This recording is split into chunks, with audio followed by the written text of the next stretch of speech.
I'm Ankit Agarwal from Sterlite Technologies. We'll spend some time going into what we think is India's digital backbone. But I think I just want to start by just really sharing our excitement where we really think this is India's time.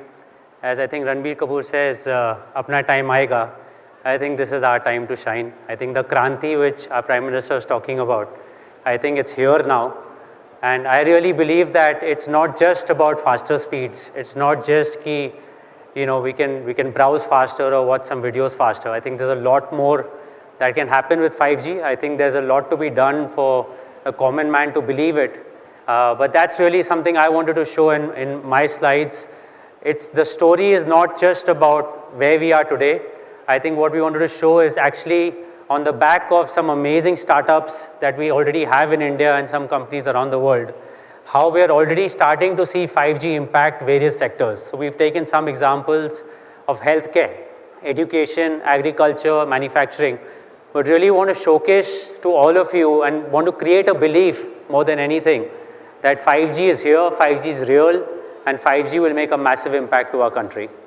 So really, I think at the heart of the digital backbone, I think it's very clear that 5G is for every Indian, but also it's for every enterprise.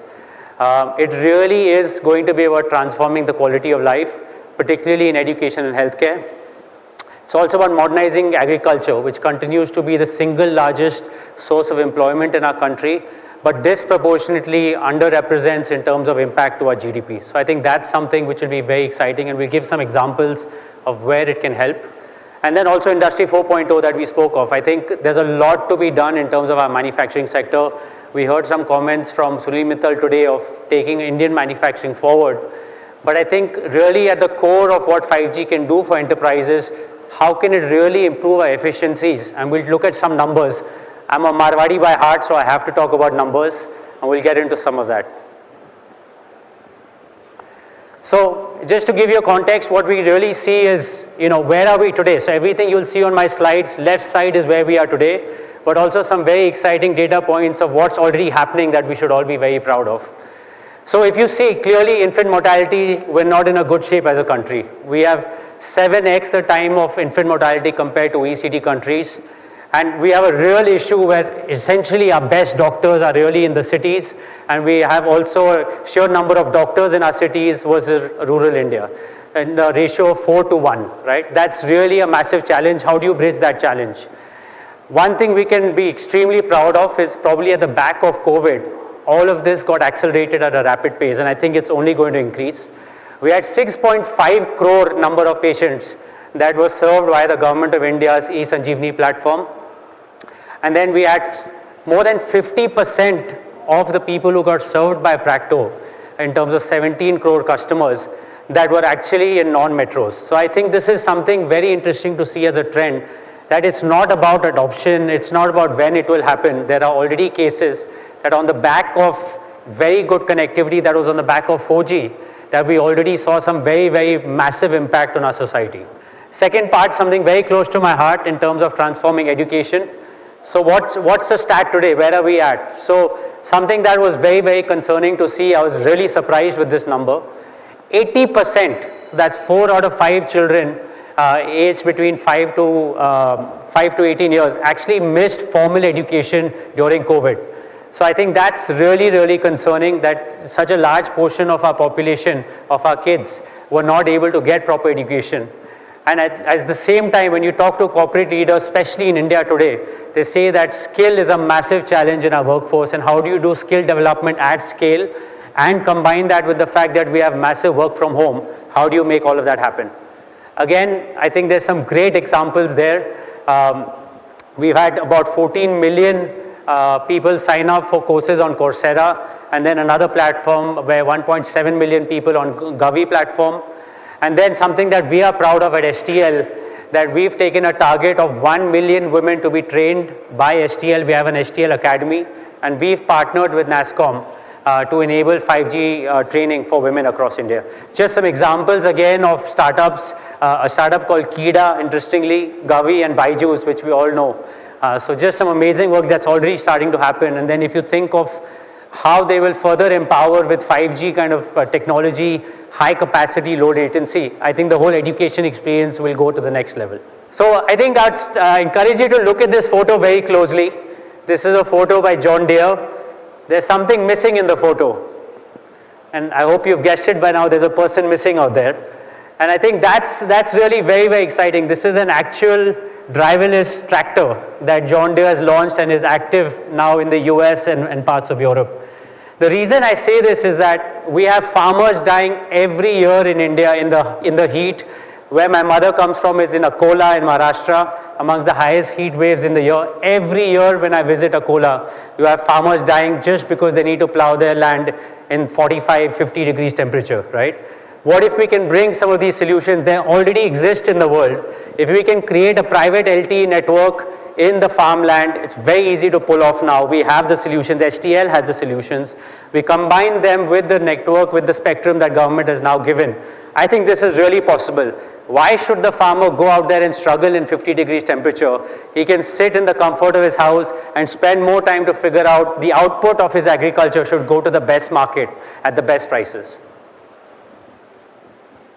And then just in terms of manufacturing, even Sunil Mittal talked about how India can become a manufacturing hub for the world. Just to let you know, STL itself, we're one of the few companies in the world where we manufacture our optical fiber and we supply to 120 countries. This is a real high-tech technology product with 750 patents. One thing to understand about India, where we are today, the average labor productivity is 1/8 of the US. That's massive, right? That's a huge problem that we have. And if you think about the fact that we have such a massive labor population, what could be the impact if our labor population could get as productive as the US? The second part is, as I think one of the use cases also came up in terms of just safety.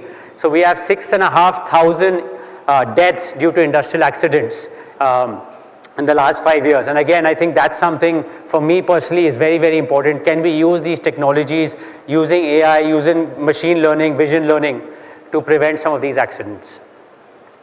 So I think the numbers are pretty massive. I think we heard this from Geo earlier today as well. About $9 billion in terms of size of IoT market by 2025. That's not far away, that's 3 years away. And then really in terms of improvement in labor efficiency, I think at the very least, we ourselves in our own factories in Aurangabad and Silvassa see about 25% improvement in our efficiency. Again, some very interesting startups I encourage you to look at. Ace Robotics, Scrap, Namo, many others which are actually making impact in India already.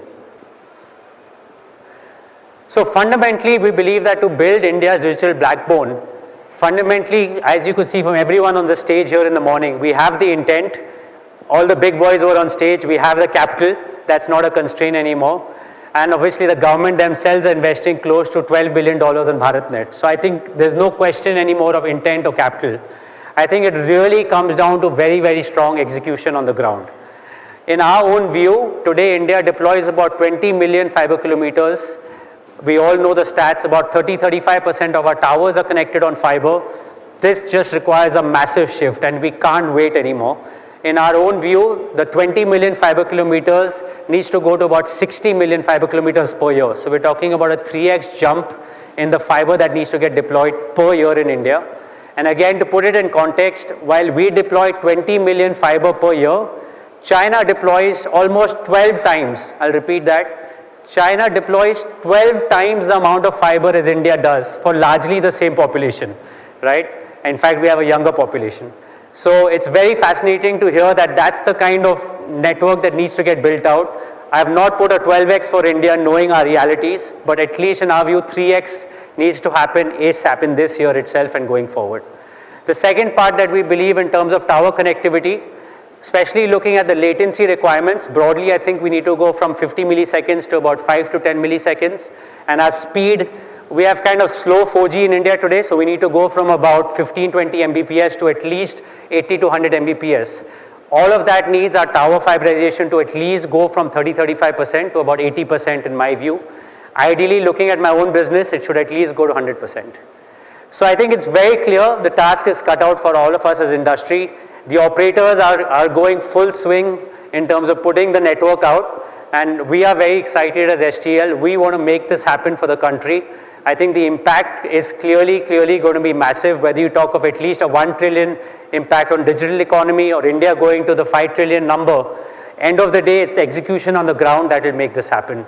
And I really hope that this is the future. There's no question in my mind that if we work together as industry, as operators and as government, we can make it happen. Jai Hind. Thank you.